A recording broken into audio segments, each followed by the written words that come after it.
রাজসভায় আমাদের অপমানটা দেখলে? হ্যাঁ, সে তো দেখলাম মন্ত্রী মশাই।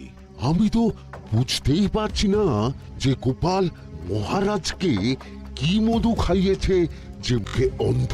আরে আমরা যেন মহারাজের কাছে ফেল না, কিছু একটা করতেই হবে। আমার মাথাটা গরম হয়ে যাচ্ছে। গোপালের মতন রাজসভার ময়লাকে যতক্ষণ না ফেলা যাচ্ছে ততক্ষণ আমার মাথা জ্বলন্ত কয়লা হয়েই জ্বলবে।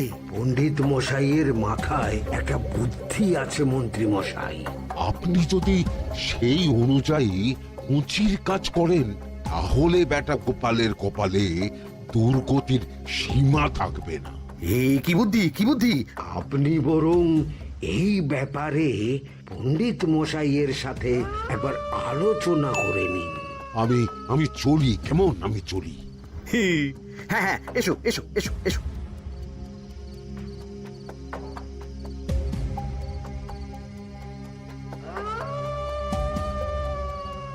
আরে ওই তো আমার বাঁ হাত ঘটা আসছে, বেটাকে দিয়ে একটা কাজ করাতে হবে। এ কি মন্ত্রী মশাই, আপনি এখানে দাঁড়িয়ে কি করছেন? এই একটা গুরুত্বপূর্ণ ব্যাপারে কথা বলছিলাম। একটা একটা কাজ করতে পারবি? কি কাজ করতে হবে বলুন মন্ত্রী মশাই। আমাকে একটু ঠান্ডা জল, পাতিলেবু আর পুদিনার পাতা দিয়ে শরবত বানিয়ে খাওয়াতে পারবি? সেসব আমার ঘরে ব্যবস্থা করাই আছে। চলুন চলুন, আমার সাথে চলুন। হ্যাঁ হ্যাঁ, চল চল চল চল চল।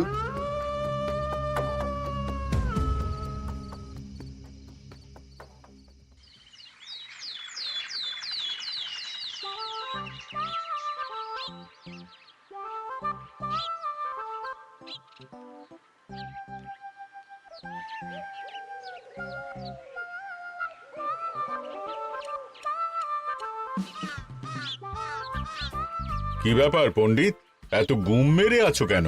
সকাল সকাল গিন্নি খুব বকেছেন মনে হচ্ছে। গিন্নির বাক্য সুধায় কান ভরে গেছে, আর কিছুই কানে ঢুকছে না। আরে দাঁড়াও দাঁড়াও পণ্ডিত, দাঁড়াও জ্যোতিষী।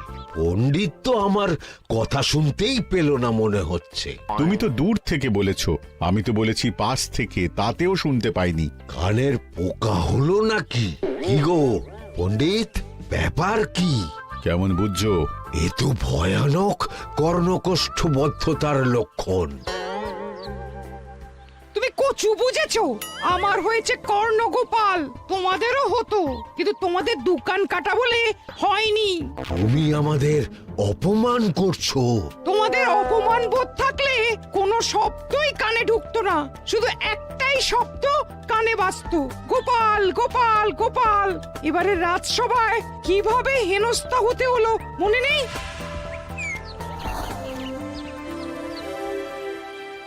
মহারাজ, একটা ভিক্ষা আছে।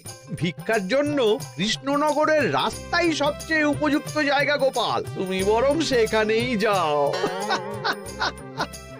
মন্ত্রী, মন্ত্রী মশাই ঠিকই বলেছেন মহারাজ।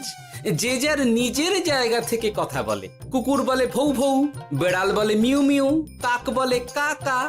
মন্ত্রীর ভিক্ষার জায়গা কৃষ্ণনগরের রাস্তা, আর গোপালের ভিক্ষার জায়গা মহারাজ কৃষ্ণচন্দ্রের দুয়ার। বলো কি ভিক্ষা? বাড়িতে পুজো আছে মহারাজ, খরচা অনেক, কিছু ঋণ আবশ্যক। যদি 100 মোহর। ঋণ তোমাকে আমি দিতে পারবো না গোপাল। পুজো উপলক্ষে তোমাকে আমি 100 মোহর দিলাম। মহারাজ, আমিও ঠিক এই কথাটাই বলতে যাচ্ছিলাম। আমরাও তাহলে বাড়িতে পুজো করব। পুজোর জন্য আমাদের অনেক খরচ, তাই যদি। অবশ্যই অবশ্যই, কত ঋণের প্রয়োজন খাজাঞ্চির কাছ থেকে নিয়ে নিও, সুদটা আমি মাফ করে দিলাম। মহারাজ, গোপালকে দান আর আমাদের ঋণ? হ্যাঁ, কারণ তোমরা নিজেরা খাবে, কিন্তু গোপাল অন্যদের খাওয়াবে। গোপালের মতো মানুষের সঙ্গে থাকাই হলো রাজধর্ম। কিন্তু তাছাড়াও তোমরা হলে 80 যাই বেতন পাই দলের লোক। গত 1 বছরে তোমার কোন মন্ত্রণা দেশের কাজে এসেছে? পণ্ডিত কোনো নতুন তত্ত্ব শুনিয়েছে? জ্যোতিষী কোনো অমোঘ ভবিষ্যৎবাণী করেছে? আর বৈদ্য 3 বছর ধরে আমার হাঁটুর ব্যথা সারাতে পারেনি। কিন্তু গোপাল, গোপালের ভাঁড়ে হাস্যরসের কখনো অভাব হয়নি। মনে আছে? আছে। কিন্তু করার তো কিছু নেই। আছে। কিছু ভেবেছো নাকি পণ্ডিত? তোমাদের তোমাদের মনে আছে মহারাজ মোহর দেওয়ার পর গোপাল সেদিন বলেছিল কি গোপাল, খুশি তো? মহারাজ, আপনি আমাকে এক মুঠো ধুলো দিলেও আমি খুশি। সেই ধুলো মুঠোই আমি সোনা মুঠো করে ফেলবো। মনে নেই আবার? একটু ঝেড়ে কাশো তো দেখি পণ্ডিত, কি ভেবেছো? যা হবে দেখতেই পাবে।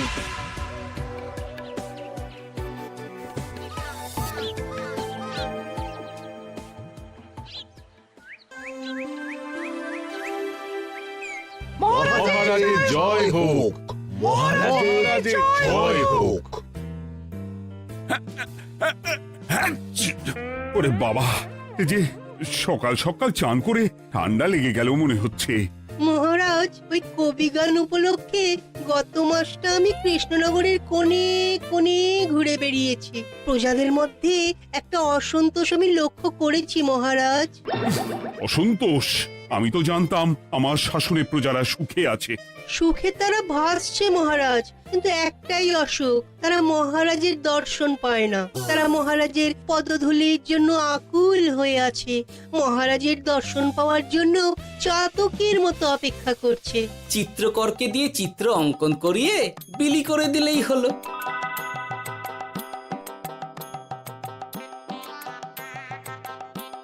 খুব ধুলো হয়েছে মহারাজ, কিন্তু এত ধুলো।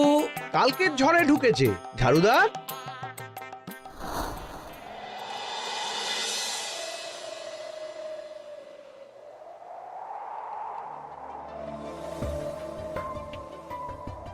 এই সুযোগ, রাজসভা ফাঁকা, এমন ঝড় যে পেয়াদারাও বাইরে নেই। কাজটা সেরে ফেল, বুঝলি?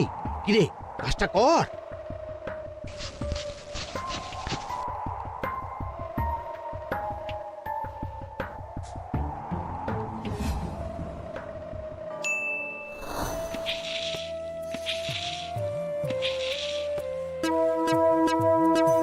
এত ধুলো! উফ, মহারাজ, কাল ঝড়টা বড় সাংঘাতিক হয়েছিল। তা বটে। আচ্ছা গোপাল, তুমি বলেছিলে মহারাজ তোমাকে এক মুঠো ধুলো দিলেও সেটা সোনা হয়ে যাবে। এখনো সেই কথাই বলছি। মন থেকে বলেছিলে না মহারাজকে তেল দেবার জন্য? তেল দেওয়ার দায়িত্বটা তো আপনি নিজের কাঁধেই নিয়ে ফেলেছেন। আমি যা বলি সত্যি বলি। আজ যদি এই 4 ঝুড়ি ধুলো মহারাজ তোমাকে উপহার দেন, তখনও একই কথা বলবে? নিশ্চয়ই। মহারাজ, গোপালকে এই 4 ঝুড়ি ধুলো দেওয়ার হুকুম হোক। কি গোপাল, আমি তোমাকে যদি এই ধুলোর ঝুড়িগুলো দিই, তা থেকে সোনা আসবে নাকি? আসবে মহারাজ, মোহরের বস্তা আসবে। যদি না আসে, আপনি বলুন। তোমাকে কৃষ্ণনগর ছেড়ে চলে যেতে হবে। রাজি? আর যদি আমি পারি, তাহলে আপনাকে এই মন্ত্রীর চাকরি ছেড়ে দিতে হবে। কি রাজি? কি মন্ত্রী, রাজি? রাজি। গোপাল? রাজি মহারাজ। আচ্ছা, আর কেউ মন্ত্রীর পক্ষে বাজি ধরেছেন নাকি? হ্যাঁ, আমি আমি আমি আমি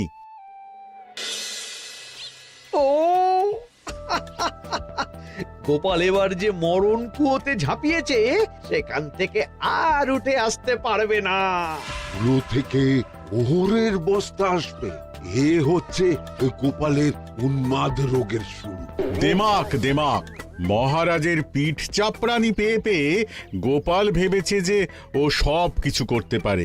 এবার শুধু সেই দিনকার অপেক্ষা, যেদিন গোপালকে উল্টো গাধায় চড়িয়ে কৃষ্ণনগর থেকে বার করে দেব। এতটা নিশ্চিন্ত হবেন না মন্ত্রীমশাই। গোপাল কিন্তু হালকা কথা ছুঁড়ে দেওয়ার লোক নয়। কি বলতে চাইছো পণ্ডিত? ওই 4 ঝুড়ি ধুলো থেকে মোহরের বস্তা আসবে? না, তা বলছি না। অন্য জায়গা থেকেও তো মোহরের বস্তা আসতে পারে। তার সঙ্গে ধুলো মিলিয়ে দিলেই কেল্লা ফতে। গোপালের নিশ্চয়ই কোনো পরিকল্পনা আছে। গোপালের সব পরিকল্পনার গোড়া মেরে রেখে দিয়েছি পণ্ডিত। ঘটা আছে গোপালের পেছনে, আর ঘটা আছে গোপালের বাড়ির পাহারা। লুকিয়ে কিচ্ছু করতে পারবে না। আরে ওই তো বটা আসছে। বেল্লিক, উল্লুক, তোকে আমি জল বিছুটি দেওয়াবো। গোপালকে ছেড়ে চলে এসেছিস কেন? ছেড়ে আসবো কেন মন্ত্রী মশাই? গোপালকে ওর বাড়ির সামনে ছেড়ে এসেছি। ওখানে তো ঘটা আছে। ও বড্ড ঘুরিয়েছে বেটা। কোথায় কোথায় গিয়েছিল গোপাল? 4 ঝুড়ি ধুলো নিয়ে বেটা বাড়ির উল্টো দিকে হাঁটা দিল। চললাম পিছু পিছু যাচ্ছিল কোন দিকে? নদীর দিকে, কিন্তু গোপাল দাঁড়ালো যদুর বাড়ির সামনে। এই যদু হলো সেই লোক যে লোকজনের বাড়িঘর কেনা বেচা করে আর লোক ঠকায়। আগে রাজধানীতে থাকতো। বেটা রাজধানী থেকে এই কৃষ্ণনগরে পালিয়ে এসেছে, এখানেও লোক ঠকাচ্ছে। কিন্তু বেটা এত চালাক যে কিছুতেই ধরা যাচ্ছে না। এইরকম লোককে ধরাচ্ছে হাতে রাখা ভালো নয় কি মন্ত্রী মশাই? সে তো জানি, কিন্তু ওর ওপর মহারাজের কড়া নজর আছে। এখন ওর সঙ্গে সম্পর্ক রাখা খুব ঝুঁকি। যাই হোক, তারপর? হ্যাঁ তারপর যদু, যদু রে, গোপাল খুড়ো, আরে তুমি এখানে কি করছো? দেখতেই তো পাচ্ছিস ধুলো। তবে যে সে ধুলো নয়, মহারাজ কৃষ্ণচন্দ্রের পদধূলি। শুনিসনি বোধহয় এখন কৃষ্ণনগরে সবচেয়ে বেশি চাহিদা মহারাজের পদরেণু। আচ্ছা, মহারাজের পদরেণু নিয়ে যাচ্ছ কোথায়? এই ছোট ছোট পুলিন্দায় ভরে কৃষ্ণনগরের প্রত্যন্ত জায়গায় যেখানে প্রজারা মহারাজের সাক্ষাৎ পায় না সেখানে বিক্রি করব। তোমার কি মাথা খারাপ? পায়ের ধুলো বিক্রি হবে? ওরে, গতবারে মাত্র 1 ঝুড়ি ধুলো 1000 মোহরে বিক্রি করেছিলাম, এবারে 4 ঝুড়ি। শোনো, তুমি আবার ঘুরে ঘুরে বিক্রি করবে কেন? তোমাকে আমি বরং 10 মোহর দিয়ে দিচ্ছি। তুমি আমাকে এগুলো দিয়ে দাও, আর বিক্রি করে যা হবে তোমাকে এই 40 ভাগ দিয়ে দেবো।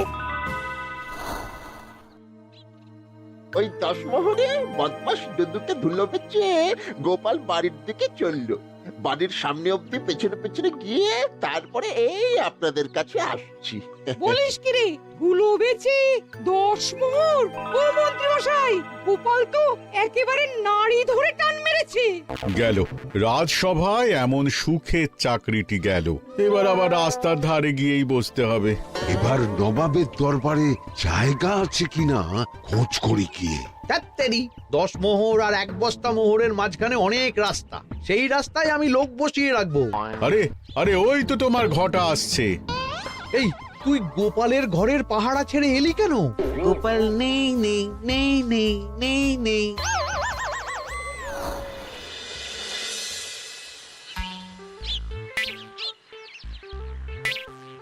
আরে, ভয় পেলি নাকি? না না না না না, ভয় পাবো কেন? শোন, তোকে পেয়ে আমার খুব ভালো হলো বুঝলি। তোকে আমার একটা কাজ করতে হবে। বলো বলো। আসলে বুঝলি, আমার না গিন্নিকে নিয়ে তার বাপের বাড়ি যাওয়ার কথা ছিল, কিন্তু হঠাৎ বিশেষ কাজে আমাকে খামবাজে চলে যেতে হচ্ছে। এখন আমি গিয়ে গিন্নিকে বললে বুঝতেই পারছিস কুরুক্ষেত্র হয়ে যাবে একেবারে। তাই আমি কাউকে খুঁজছিলাম যে আমার বাইরে যাওয়ার খবরটা আমার গিন্নিকে গিয়ে দেবে। তুই পারবি বাবা ঘটা? ওরে বাবা! আরে আরে আরে, ভয় পাস না, তোকে গিয়ে মুখে কিছু বলতে হবে না। এই নে, এই চিঠিটা আমার বউকে দিবি।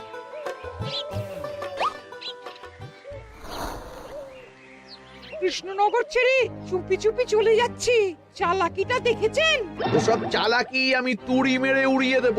কি করবেন? চারিদিকে আমি অশ্বারোহী গুপ্তচর পাঠাচ্ছি। গোপালকে কোনো চালাকি করতে দেব না।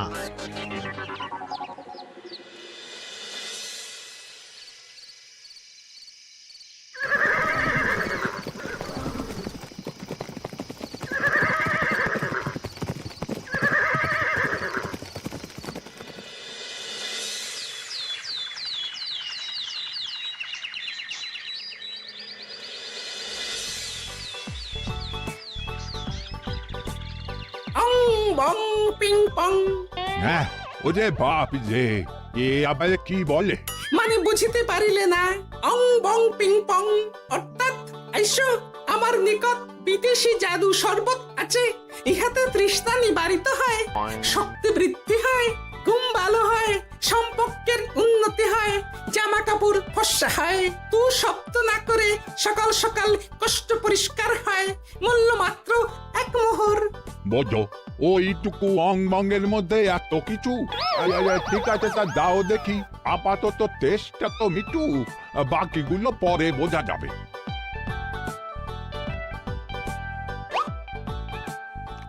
আহ বড় ভালো খেতে তো আহ, ঠং ঠং অর্থাৎ শক্তি বৃদ্ধি হলো। হ্যাঁ, হ্যাঁ, মনে হচ্ছে গায়ে যেন দুগুণ বল পাচ্ছি। কি হয়েছে ভাই? এ কে? এ ভিন দেশ থেকে জাদু শরবত নিয়ে এসেছে গো। জাদু শরবত ভিন দেশ? একেবারে, হ্যাঁ, একেবারে বহু ভুজা শরবত। খেলে তেষ্টা যাবে, গায়ে জোর হবে, ঘুম হবে, সম্পর্ক ভালো হবে, জামা কাপড় ফর্সা হবে, সকালে হ্রাস করে পেটও পরিষ্কার হবে। সে কি? দাও গো ভাই, আমাকেও দাও। গুড় জল, সঙ্গে একটু ভাজা মশলা, আমচুর আর বিট নুন, শুদ্ধ দেশি জিনিস। জানলে কেউ ছুঁয়েও দেখতো না, কিন্তু একটু বিদেশি গন্ধ দিতেই একেবারে হট্ট মেলা। আরে তোমরাও এসেছো দেখছি। সং সং শঙ্কা, লং লং লঙ্কা। মানে অর্থাৎ এই শরবত খেলে আর শঙ্কা নাই, বুদ্ধি লঙ্কার মতন ঝাল হয়ে যাবে। তারপর ডং ডং ডঙ্কা, টং টং টঙ্কা, ফাইন ফাইন, অর্থাৎ টাকা আসবে আমার কাছে।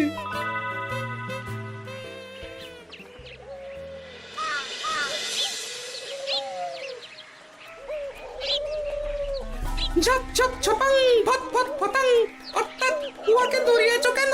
বেটা চোর অনেককে ঠকিয়েছে। অনেক দিন থেকে তককে তককে ছিলাম। এবার এই ধুলো নিয়ে মহারাজের পায়ের ধুলো বলে বিক্রি করছিল। একটা বেনামি চিঠিতে খবর পেয়ে বেটাকে ধরেছি। ব্যাং ব্যাং বিগ ব্যাং, অর্থাৎ বাহ বাহ বাহ বাহ। বেনামি চিঠিটা আমি দিয়েছিলাম বাবু। বাবা যদু, তুমি সেই রাজধানী থেকে কৃষ্ণনগর অবধি মানুষকে অনেক খোল খাইয়েছো। তুমি এতদিন ঘুঘু দেখে এসেছিলে বাবা, এবার গোপাল নামক ফাঁদটা দেখলে। কতবার বলবো এইসব ধুলো আমি গোপালের কাছ থেকে কিনেছি। যা বলার ওই বিচারের সময় মহারাজকে বলবি। চল চল চল চল চল।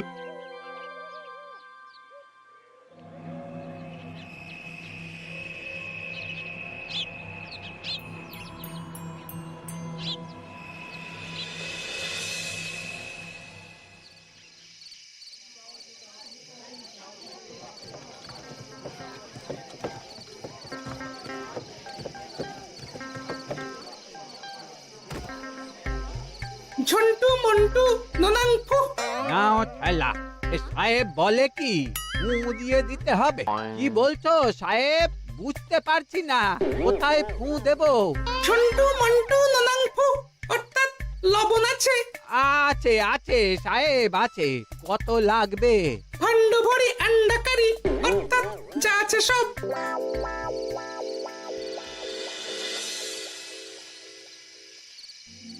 ব্যাস, মোটামুটি আশেপাশে সব দোকানের নুন এখন আমার জিম্মায়। এবার আসল মজা শুরু হবে।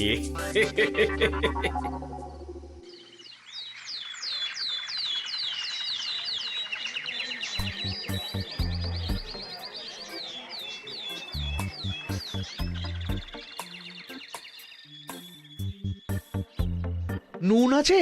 না হুজুর, গোটা কৃষ্ণনগরেই নুন নেই। ওই দেখো, পুরো রাজসভাই বাজারে জড়ো হয়েছে। শান্তামনা, শান্টু মন্টু। এ আবার কি বলছে রে বাবা? শান্তামনা, শান্টু মন্টু, অর্থাৎ জনগণ শ্রবণ করুন। নান্টু কান্টু, নুন কিনেবেন? আন্টু আন্টু, আসুন আসুন। আমার আমার এক সের নুন লাগবে। শান্টু, অবশ্যই 1 সের লবণ 10 মোহর। 1 সের 10 মোহর? 10 মোহর লইবেন না লইবেন না? না, নেব না। উত্তম উত্তম, গান্ডা পিণ্ডে ঢিসুম ঢিসুম, অর্থাৎ তাহা হইলে নুনের বদলে গৃহিণীর প্রহার ভক্ষণ করুন। আমাকে 1 সের নুন দিন। আমাকেও আমাকেও। নুন ছাড়া বাড়ি ফিরলে গিন্নি ঘর ছাড়া করবে আমাকে। শুনলাম কৃষ্ণনগর থেকে নুন উধাও। আছে মহারাজ, আছে।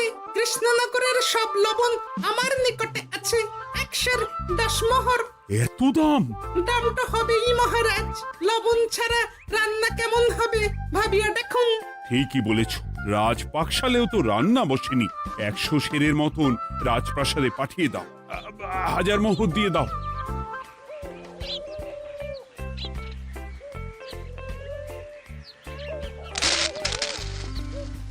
ব্যাস 1 বস্তা মোহর হয়ে গেছে। গোপাল, হ্যাঁ মহারাজ, গোপাল, যে 4 ঝুড়ি ধুলো থেকে 1 বস্তা মোহর রোজগার করেছে। ইয়া বাত! চলো রাজসভায়, পুরো গল্পটা শুনতে হবে। সকলেই এসো তাহলে রাজসভায়। কিন্তু মহারাজ, যারা বাজি হারলো তাদের তো চাকরি গেছে, তো তারা রাজসভায় যাবে কি করে? ঠিক ঠিক ঠিক বলেছ। আর যারা বাজি হারলো তারা বাদ, বাকিরা চল। এই সেরেছে, গোপাল তো আবার বাজি মেরে দিল।